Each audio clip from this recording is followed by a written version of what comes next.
Gordy built Marvin Gaye into a star. Then he tried to bury the greatest thing Gaye ever made. When Marvin walked into Motown with What's Going On, Gordy didn't just say no. He called it the worst record he'd ever heard in his life, and then actively blocked its release. The man who owned Marvin's contract. The man who controlled his career. The man Marvin couldn't record a single note without. What Gordy didn't know was that someone inside Motown had already gone behind his back, pressing 100,000 copies and quietly pushing them into record stores across America. When the sales numbers came back, Gordy had a decision to make. Defend his judgment, or face what those numbers were really telling him about the artist he never fully understood. This is the story of that record. And of those two men, out of 100% of viewers, only 2% actually subscribe after watching, which is honestly really disappointing. If you want to support the channel, please take a second to hit that subscribe button. It truly means a lot. Before we get to the fight, you need to understand what Marvin Gaye actually was inside Motown. Because people hear the name and they think, soul legend, smooth, polished. Let's get it on. The guy on the poster. But in 1970, the year before What's Going On was recorded, Marvin Gaye was in pieces. His duet partner and close friend, Tammy Terrell, had been diagnosed with a brain tumor in 1967. For 3 years, Marvin watched her deteriorate. He held her in his arms when she collapsed on stage at Hampden-Sydney College in Virginia in October of 1967. Some who were there that day said Marvin was never quite the same again. She died in March of 1970. She was 24 years old. Around the same time, his brother Frankie came back from Vietnam. And the stories Frankie told him, what he'd seen over there, what he'd done, what it did to the men who survived, broke Marvin down. According to Frankie's 2003 autobiography, My Brother Marvin, the two brothers sat together at their parents' home in Washington, D.C., and both cried. Marvin sat there with his hands in his face. And then he said something that tells you everything about what was coming. I didn't know how to fight before, but now I think I do. On top of all that, his marriage to Anna Gordy, Gordy's own sister, was collapsing. He was struggling with a cocaine dependency. He owed money to the IRS. He'd even, according to the Wikipedia page for the album, which cites multiple published biographies, attempted suicide one night in Detroit and was only stopped by Gordy's own father. Think about that for a second. The man who owned Marvin's contract. His father literally saved Marvin's life. And at Motown, despite all of this, despite being their biggest-selling male artist, Marvin had no creative control. He recorded what they told him to record. He wore what they told him to wear. He smiled when they told him to smile. He later told his biographer David Ritz, I felt like a puppet, Barry's puppet, Anna's puppet. I had a mind of my own and I wasn't using it. That one line tells you everything. Because here's the thing about Marvin Gaye that people forget. Before the hits, before the sex symbol image, before all of it, Marvin was a deeply spiritual, deeply complicated man who wanted to make music that actually meant something. He'd been watching the Watts riots in 1965 and asking himself, with the world exploding around me, how am I supposed to keep singing love songs? He'd even called Gordy once to talk about recording a protest record. You know what Gordy told him? Marvin, don't be ridiculous. That's taking things too far. So let's be clear about what Marvin Gaye was in 1970. He wasn't a star living comfortably off his success.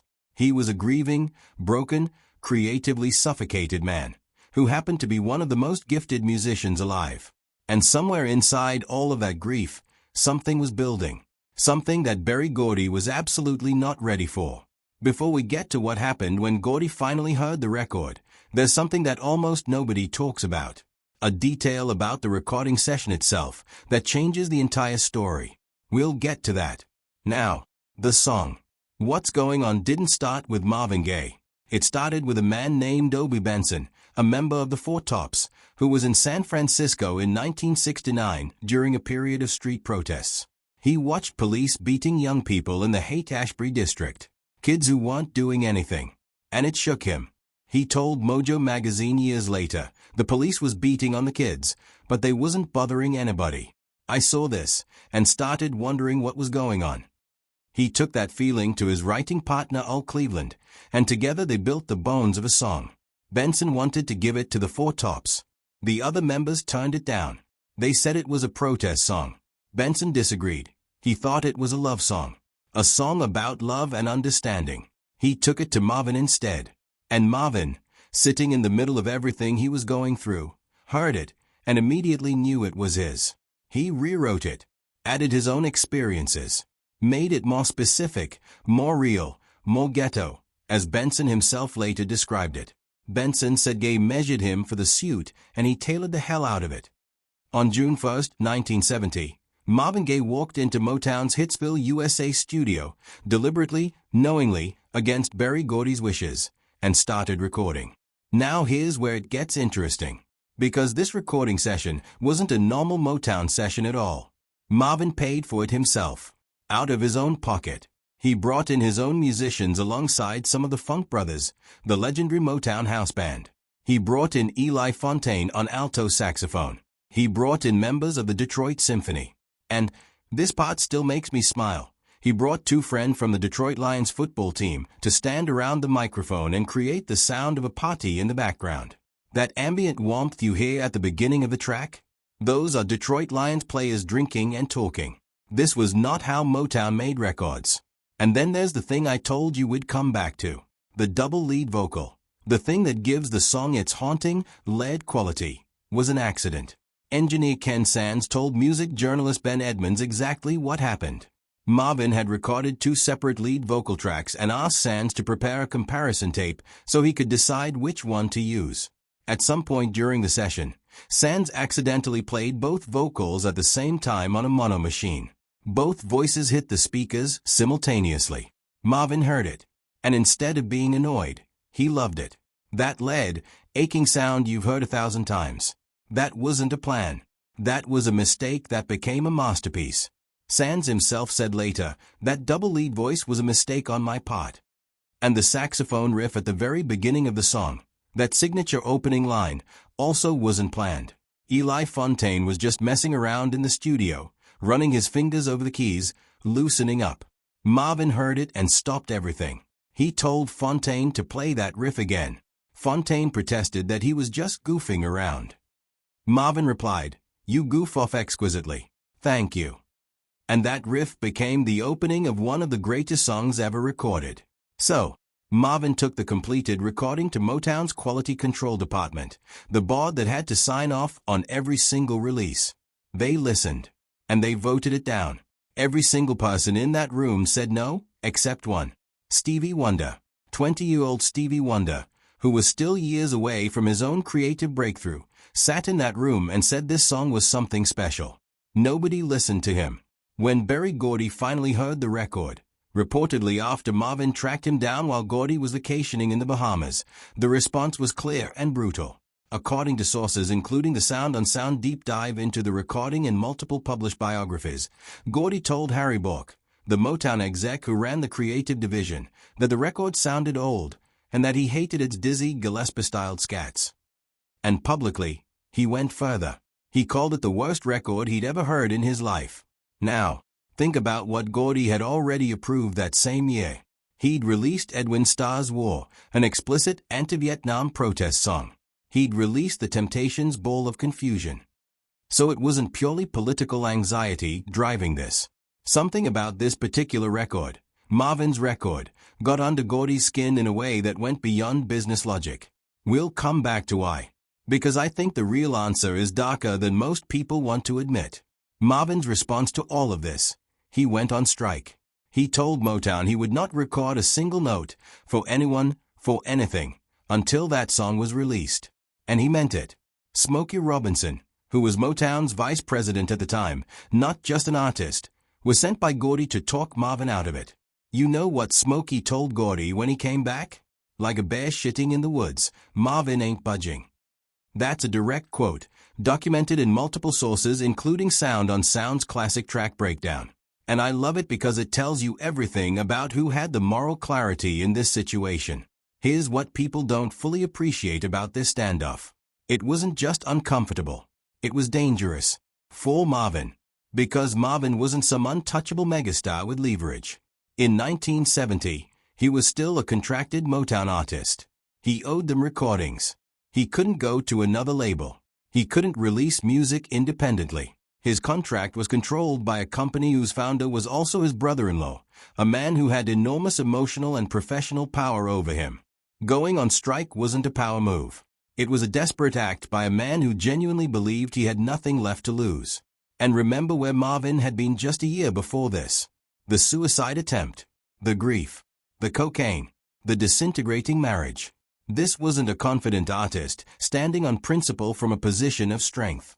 This was a man who'd found the one thing, this song, this album, that gave him a reason to keep going. And he was willing to burn everything down to protect it. The stalemate lasted for months. Meanwhile, Motown itself was quietly bleeding. By 1970 and into 1971, the label was dealing with a crisis that Gordy had partially created and partially inherited. Holland Dozier Holland, the songwriting team responsible for the architectural backbone of the Motown sound, the team that wrote 10 of the Supremes' 12 #1 singles, had walked out in 1967 over royalty disputes. They didn't just leave. They sued. And Motown sued back. That litigation dragged on for a decade. Diana Ross, the artist Gordy had staked everything on, had just left the Supremes to go solo in 1970. Gordy was now pouring enormous energy and attention into her solo career and, as would later become publicly known, their personal relationship. He was distracted. He was stretched. He had a front row seat to his empire starting to show cracks. The Motown formula that had produced 110 Billboard Top 10 hits between 1961 and 1971 was running out of road. The world had changed. The Vietnam War, the Civil Rights Movement, the assassinations of King, of Kennedy. The culture was demanding something real, something honest, and Motown was still releasing polished, safe, radio-friendly love songs engineered to offend nobody. Which, and this is the painful irony, was exactly what Gordy had always intended. He told Time magazine years later, "I never wanted Motown to be a mouthpiece for civil rights." His vision for the label was integration through music. Make records that black and white audiences could both love. Don't take sides. Don't alienate. It had been a genius strategy for a decade. But by 1971, it was starting to feel like cowardice. And sitting in a Detroit recording studio, the tapes already made, the money already spent, was the one record that could prove Motown was still alive to what was happening in America. Except its founder wouldn't let it out. Here's the thing that really gets me about this moment. Marvin wasn't asking to burn Motown down. He wasn't trying to blow up the label's relationship with radio or alienate white listeners. He believed, correctly, as it turned out, that the record could do exactly what Gordy always wanted, reach everybody. The pain wasn't just Marvin's. It was the pain of a label that had lost its nerve. A label that had been so successful for so long that it couldn't recognize the sound of its own future when it heard it. And locked in that standoff, with neither man willing to blink, the record just sat there. Until someone decided to take matters into their own hands. Harry Bourke ran Motown's creative division. He was a music industry veteran. He'd built his own labels, Impact and Inferno, before selling them to Motown. He had ears. Real ears. And when he heard what's going on, he didn't hear a problem. He heard a masterpiece. He kept playing it for people at the label. Kept pushing it into rooms. Everyone who heard it either didn't get it or was too scared of Gordy to say so out loud. But Harry Bourke wasn't scared. He went to Bonnie Ailes, Motown's sales vice president, and made the case. Ailes listened. And together, on January 17, 1971, they pressed 100,000 copies of What's Going On and began promoting it to radio stations across the country. Without Gordy's knowledge. Without his approval. Behind his back. That is an extraordinary act. Think about what that meant. These were Motown employees defying the direct wishes of the most powerful man in black music to release a record he had personally condemned. If it flopped, and Gordy had every reason to believe it would, they were finished. Both of them. It didn't flop. Within a single week, 200,000 copies had sold. Radio stations in major cities were playing it on heavy rotation. By March of 1971, less than 2 months after its release, What's Going On hit #1 on the Billboard R&B chart. It stayed there for 5 weeks. On the Pop Hot 100, it reached #2. The record Gordy called the worst he'd ever heard had become Marvin Gaye's biggest hit since I Heard It Through the Grapevine. Now, Here's what the story usually does at this point. It pivots to celebration. Gordy was proven wrong. Marvin was vindicated. Music was saved. Roll credits. But I don't think that's the real story. Because I think when you look carefully at what Berry Gordy was actually doing in 1970 and 1971, something more complicated emerges. Gordy wasn't stupid. He wasn't deaf. He had built one of the most successful record labels in American history from scratch, with an $800 family loan, through sheer instinct and force of will. He had discovered and developed Stevie Wonder, the Supremes, the Temptations, Marvin Gaye. His ears had made hundreds of millions of dollars. So why did those same ears fail so completely with this one record? I think the answer is control.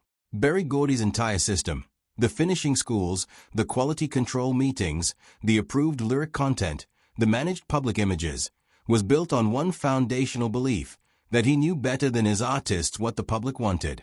And for a decade, he was right. Completely right.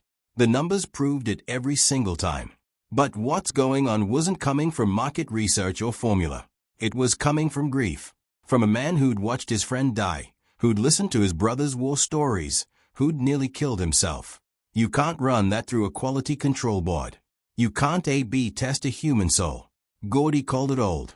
He said it sounded like Dizzy Gillespie. And, reading between the lines of what multiple sources describe, I think what actually bothered him was something he couldn't name. This record wasn't his. He hadn't shaped it, approved it, engineered it. It came from somewhere inside Marvin that Gordy had never had access to.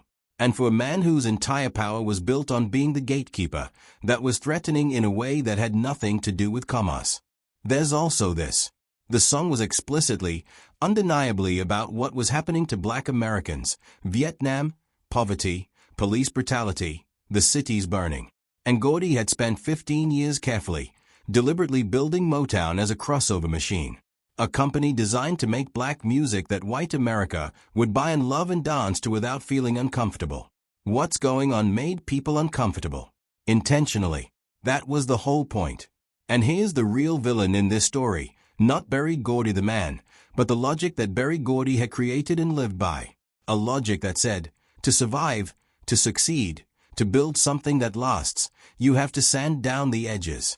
You have to be palatable. You have to protect the machine. That logic had built Motown.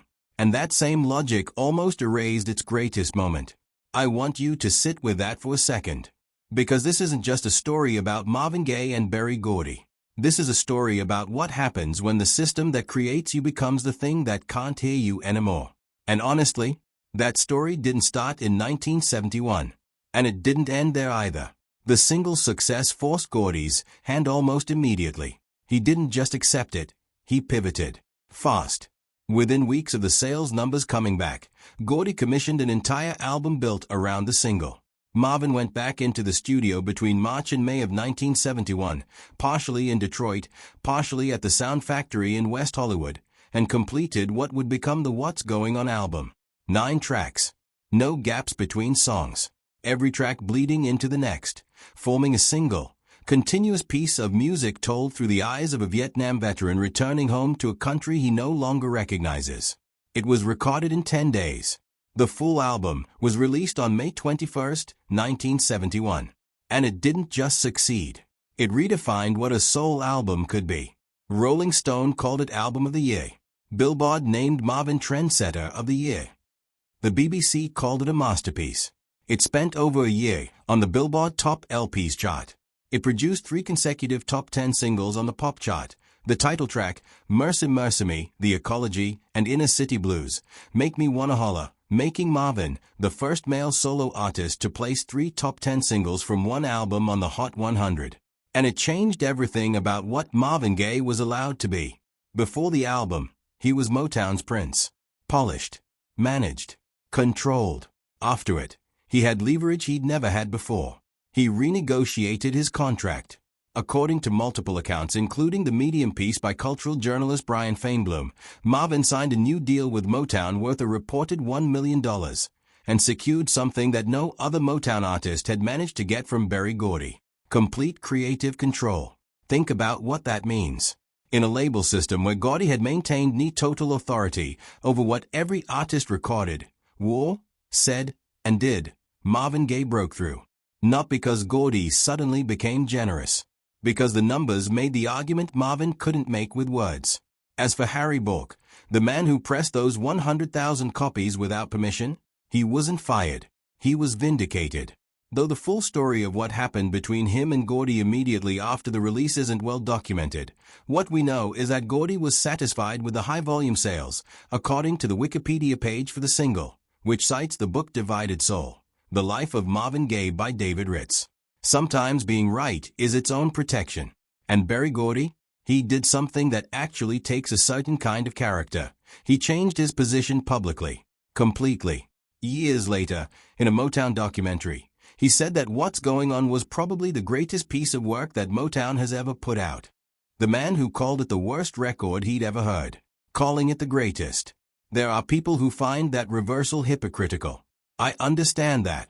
But I also think there's something almost poignant about it. Gordy spent 40 years building an empire on his instincts. And the one time his instincts failed him the most completely, failed him on the most important record his label would ever release, he eventually admitted it. In public. On camera. That's not nothing. At Marvin Gaye's funeral in 1984, he was shot by his own father the day before his 45th birthday, which is another story entirely. Berry Gordy stood up and called him the greatest of his time. He said Marvin had no musical equals. And the record that almost never came out has never stopped mattering. What's Going On is in the Library of Congress National Recording Registry. It's in the Grammy Hall of Fame. Rolling Stone has ranked it in the top 10 greatest songs of all time across multiple editions of their list. The Guardian and NME have both ranked the album number 1, the greatest album ever made. It is among the top 10 most streamed Motown recordings worldwide right now, in 2025, more than 50 years after it was recorded. The version of Motown story that gets told most often is a triumph story. Detroit. Assembly line. Crossover success. Integration through music. The sound of young America. And that story is true. It's real. Berry Gordy built something extraordinary. But the fuller story, the one that actually holds up in the light, includes this moment. This standoff. A grieving man in a recording studio paying for sessions out of his own pocket, against his label's explicit wishes, because he finally knew what he had to say. And the system that had built him, that had shaped him, that had owned him, deciding that what he had to say wasn't worth hearing. The song came out anyway, because one man inside that system decided that being right mattered more than being safe. And we've been listening to it ever since. Remember what I told you at the beginning. Gordy had a decision to make when those numbers came back. Defend his judgment, or face what they were telling him. He never really defended the judgment. Not publicly. Not in a way that held. Because you can't defend calling something worthless when the whole world is telling you it's priceless. What's Going On indeed?